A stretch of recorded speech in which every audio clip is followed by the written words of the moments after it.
There is nothing that this time-space reality can have inspired within you that is now a desire that you can't experience fully. Nothing that you want cannot be. It all has the ability of becoming. In fact, and most of you don't like hearing this, it is mostly already become, because everything that manifests becomes a vibrational reality first, and that's far and away the most creative juice. By the time it has become vibrationally and is in your vortex where the larger part of you is, we'll talk about that, it's a done deal. It is. But our physical friends say, well, it seems more like a pipe dream to me, in every sense of the word. It doesn't feel real to me, Abraham. I can't see it yet.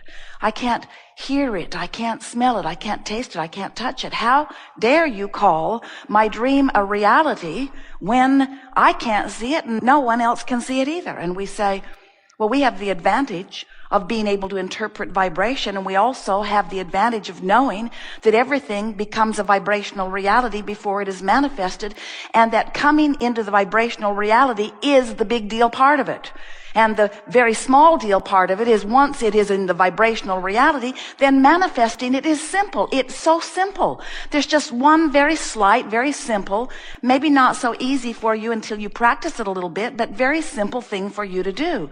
You have to become a vibrational match to your own desire, which means you have to believe it. You have to feel it. You have to know it. You have to feel good about it. You cannot doubt it. You can't have negative emotion about it. You can't worry about it. You can't wonder if it's possible. You can't fear that it won't come to be. You can't be more of a vibrational match to its absence than its presence, and ever have its presence show up for you. And you say, well, that sucks. Because how do I feel its presence before I see its presence? And we say, that's the flawed premise that will trip you up thing after thing after thing. So often humans are offering their vibration in response to what they observe. So if you observe something and then you are giving your attention to it on a pretty regular basis, through your observation of it, you train your vibration into that frequency, and then it manifests in your experience. But if you say, but I need to see it before I can believe it, we say, then it cannot come for you. You've got to figure out how to believe it before you see it. You have to figure out how to believe in the vibrational version of it and feel so good in focusing on the vibrational version of it that you train your frequency into alignment with the vibrational version of it. And when there's no gap between what you think and what you want, it'll manifest all over the place. People watching you will say, what magic button did you push? And you'll say, I pushed the button of belief. I got into the vortex. And they'll say, how did you do it? How did you come to believe something that wasn't already evident in your experience? And you say, well, I looked at things that were in my experience and I convinced myself that this too could be. Or I looked at others who I knew at one time weren't experiencing it that now are, and I convinced myself that this too can be for me. In other words, I practiced an optimistic thought. I practiced a better feeling thought. I trained myself into the frequency of having it rather than into the frequency of not having it. I practiced the frequency of belief, and in doing so, I left the frequency of doubt behind. Oh, so you took that doubt and you wrestled it to the ground and killed it, eh? No, it doesn't work that way, you wisely tell your eager to learn friends. When you look at the absence of what you want, you practice that vibration. When you look at the presence of what you want, you practice that vibration. And all you have to do is decide it doesn't have to be present in terms of manifestation. It can be present in terms of vibration, and you can feel it. You might not be able to see it yet, or hear it yet, or smell it yet, or taste it yet, or touch it yet, but you can feel it, and so you can focus upon it. And if you can feel it, and therefore you can focus upon it, you can practice the vibration of it. And if you practice the vibration of it consistently enough that the vibration of the presence of it is tipped slightly on the fulcrum of your vibrational attitude, once you practice the vibration of the presence of it just slightly more than you practice the vibration of the absence of it, it must be. Hello, Abraham. My understanding of your teachings is that thought stimulates vibrations, which stimulates emotion, which stimulates... The thought is vibration. Okay. And you said that creation requires no action and that the evidence will reveal itself. So here's my question. That's mostly right. Thought and vibration are one and the same. And a practiced thought is a practiced vibration that equals a point of attraction. And if you keep it up for a little while, then it becomes the reality. But the vibration is where you're wanting to put the emphasis, and we are too. Mm-hmm. Mm-hmm. So money doesn't grow on trees. It only comes from other people. And the only way to get money from other people is to either steal it or to create value which people will pay for. So, if people just sit on the couch thinking about what they desire, the money, and asking for the money, and giving off the vibrations, and feeling the emotion of receiving that money, that which they ask for, but they take no action to create any value which people will pay for, then how is their income and money just going to come to them if they take no action? Well, the flawed premises that you just spewed are abundant there.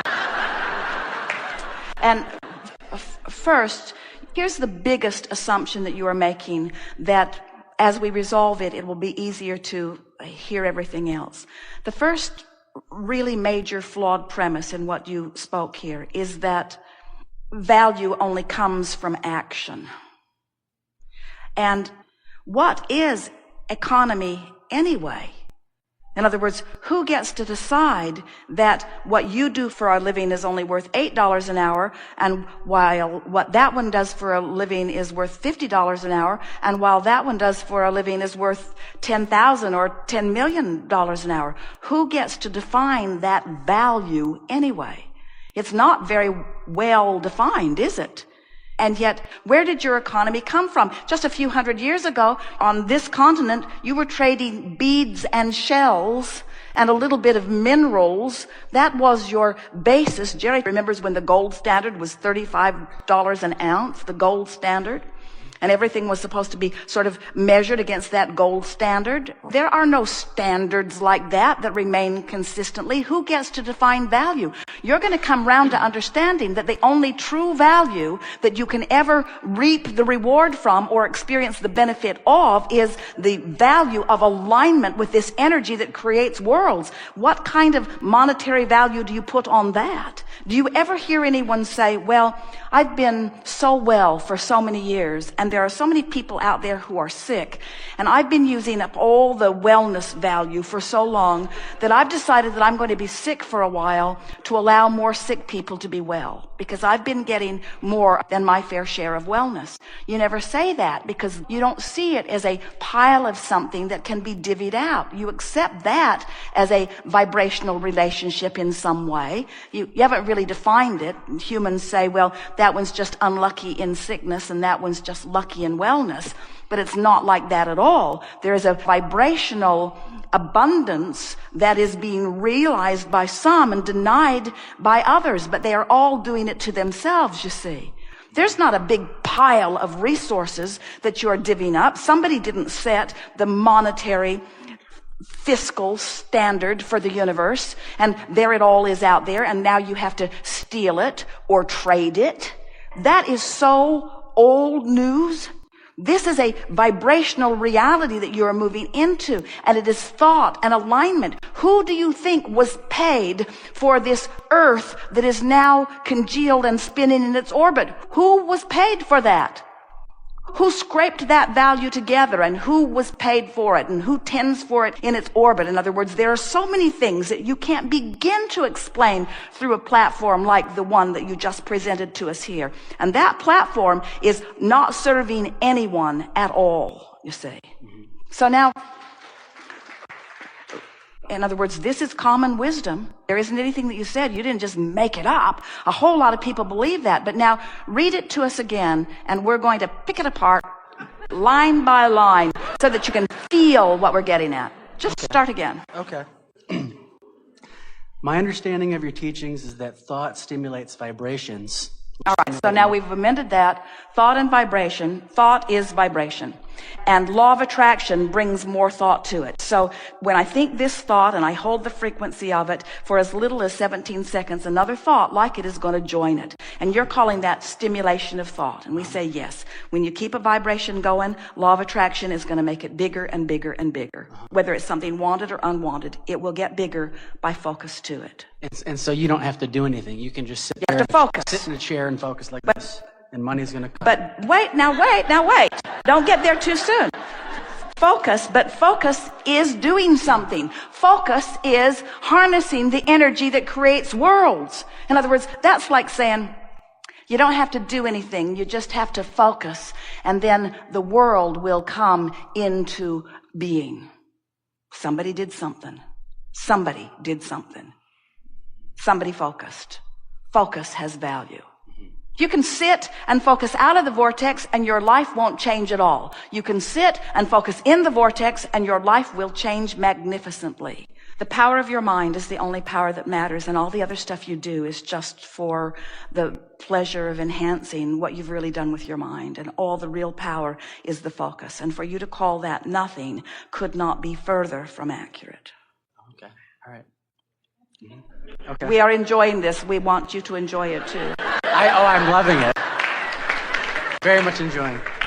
Okay, so continuing, most people would like enough passive income, but it's not about the action that you offer. It's about the alignment with the dream. It's about the alignment with the real resource. We're talking about tapping into the energy that creates worlds and flowing it through your experience. And a really good place to start is to look around at the vast differences in the way people are living their lives. The people that are working the hardest in terms of action are receiving the least. And the people who are working the least are receiving the most. How do you reconcile that? Most don't. Most just say that sucks. Most just say there's injustice. Most just say, let's take the pie and split it up again. Let's take the pie and split it up again. Let's take the pie and split it up again. And it does not matter how many times you split that pie up. It will move into the vibrational places where law of attraction puts it. In other words, you just can't orchestrate it through action. It is a vibrational attraction or allowance that it is all about. Continue just a little bit. We have 2 minutes. Okay. So people want this income, I believe, so that they can be free to express their creativity and fulfill their deepest desire. People want it so that they will feel better. You say they want it so that they can satisfy this and this and this. What they want is alignment, and alignment brings money. And what you're saying is they want the money so that they can then observe alignment, and we say they want the alignment which will bring the money. What they want is the alignment. What you want is to be in love. What you want is to take a walk and feel your heart soaring. What you want is for music to move through your body. What you want is to be alive and brilliant and have good timing. What you want is to be clever. What you want is to love.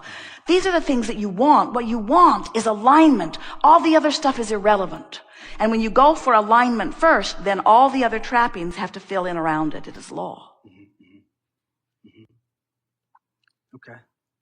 So the point of the whole entire question is just simply trying to understand how you can create what you desire without taking physical action. And what we're saying is you've already created it with all that you've been living, and it's waiting for you, offering a signal, and all you have to do is hone in on that signal. And you can tell when you're honing in because you're feeling better, and you can tell when you're getting closer because you're feeling lighter, and you can tell when you've really honed in because you believe, and you can tell when you consistently honed in because you just know life is good, and you just know you're stable, and you just expect it to be good. And now you're moving through life doing the action which is delicious, doing the action that supports your knowledge of well-being.